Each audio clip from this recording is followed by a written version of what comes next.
Let us pray. May the words of my mouth, the meditation of all our hearts, and every action of all our lives be always acceptable to you, Lord, our strength and our Redeemer. Well, actually, this will not be hard to do ad lib because I want to talk about the most important statement Jesus makes, the one he makes more often than any other teaching. You may have picked up on it today, but it may have slid by you because it is so common. Be not afraid. Now, of all the things Jesus says to me, that's the hardest one for me. I mean, he says, share what you have with the poor, and I can do that. He tells me to study Scripture regularly. Not all that great, but I can kind of work at that. But be not afraid. I mean, think about it. The car starts to slide on the ice, and we're terrified. The doctor says, I'm not exactly sure what's wrong. And it's really scary. The boss comes in and says, we've got to cut corners. And our stomach starts to churn. Be not afraid. And when we look at broader things, more global things, I remember when we were in elementary school, one of the things we were trained to do, which was utterly ridiculous when you think about it, was to dive under the desks if nuclear missiles were aimed at us. That was going to do a lot of good. And my grandchildren tell me they don't do any of that anymore. Instead, they walk into the classroom and they're trained to look around for where they can hide if someone comes in with a gun. When I ask them, how did open house go? That's what they remember. Where to hide in the classrooms. And for that, I'm scared. And I mentioned nuclear war. Well, I don't know if you know this, but Vladimir Putin is a professed Christian. If you watch him walking into a meeting, if they happen to have the camera on early, you very well will see him crossing himself as he's coming into the meeting. And he says he invaded the Ukraine because that was the Christian thing to do. When people start talking about that, it's scary. And I remember thinking way back in the 60s when we passed things like the Voting Rights Act and the Fair Housing Act and the EPA and several other major legislations that changed the way our country was created, our country was functioning, changed it for the good, I think, and it felt like we were getting somewhere. And then now the internet shows us how we may not be getting as far as we thought we were, and certainly not as far as we wanted to. A man in New York is killed after being stopped for selling cigarettes to a neighborhood where you can't buy a whole pack, so he sold them one at a time. And he died because they weren't taxed. Another man dies after sleeping in the parking lot of a fast food restaurant.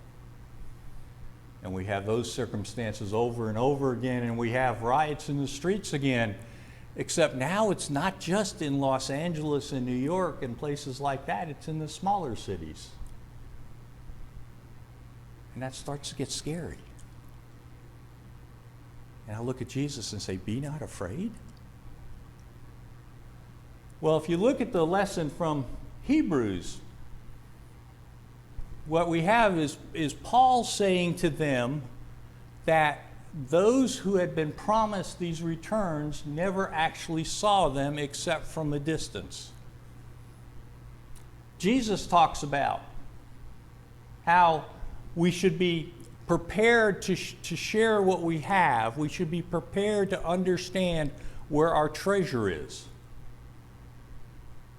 And I know I've said it, I've preached it every 3 years for a long time. And I've always said that refers to material goods. If your concern is your car or your house or where you vacation, things like that, that's where your heart is. if that's what your focus is on. But I'm just finishing up a study on the book of Revelation, and one of the things that really came to mind this time was the whole mark of the beast. Now, I don't know if you know what that really was. That was not your social security number or anything like that. That was documentation that you had worshiped the Emperor Caesar, that you had gone to the temple, probably made a donation, knelt before the statue, and had prayed to the emperor.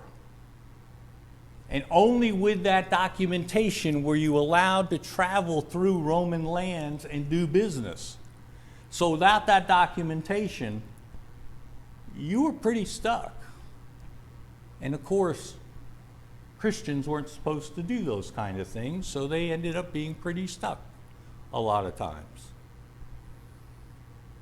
Well, it struck us in this study that in today's society, in lots of ways, the mark of the beast is more actions than something physical. It's the things we're expected to do, so we're a member of the group. A friend of mine tells a story about working in an office. That was years ago, but you still see it. And in that office, which was 90% male, the mark of the beast, that which made you welcome, was being sexist or racist. If you didn't laugh at one of their jokes, you weren't invited to lunch. And he talks about how he should have confronted them directly about some of that stuff, but he was too cowardly to do so. But what he did do was when the joke started, he would leave the room. And if they started during a meeting, he would say something like, hey, let's get the meeting done, then we can start telling jokes. So he made his point without being nasty. And I really think he probably changed some lives. Even though he says he didn't confront them, he did kind of indirectly. Which reminded me of social media nowadays. Of course, you get all this nastiness, all the nastiness is the only word I can come up with on it. Attacks on this group of people or that group of people. And for a long time, I just deleted them and blocked those people. Then it struck me, I'm leaving the battlefield to the evil. When the good people leave, evil has won, and make no mistake about it, it is a battle. So now I try to respond, not in a nasty way, not trying to be as nasty as they are, although lots of times that's what I want to do.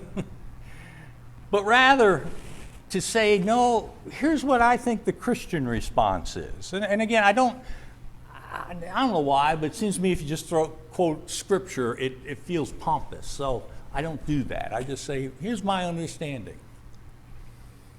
Then I block them. I don't want to hear from them a second time. And as I look at all this stuff, and I look at what's happening around, there's lots of personal stuff I'm afraid of too, but there's so much happening. And the tendency is, at least for me, I think for all of us, is to crawl into a box and try to ignore it and say, it's not affecting me right now. They're not attacking me, so I don't have to pay attention. Well, Bishop Curry told us a couple of weeks ago, I don't know if you saw the little clip he did, but he said, it is time for us to lift up the values most of us accept. And he didn't just mean Christians. The values of decency and peacefulness and that kind of thing. We are to lift up those values and show them to the world. And I know Bishop Curry, he didn't mean just make yourself a flag and wave it around.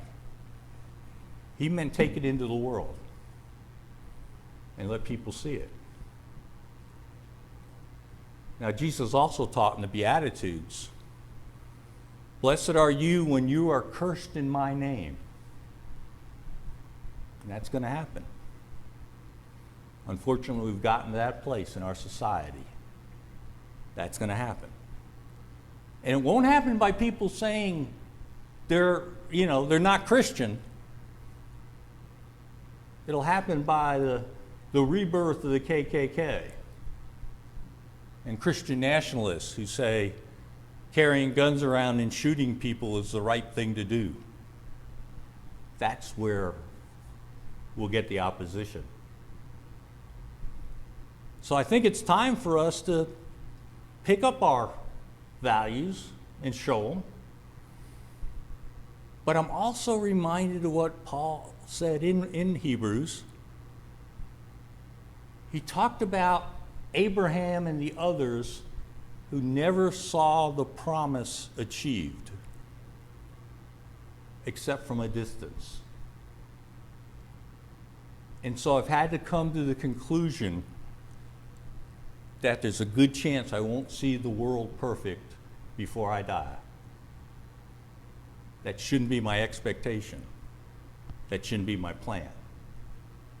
My plan should be simply to leave the world a tiny bit better than I found it. That's reasonable. That's what my friend did in that office. That, I think, should be our goal. Amen.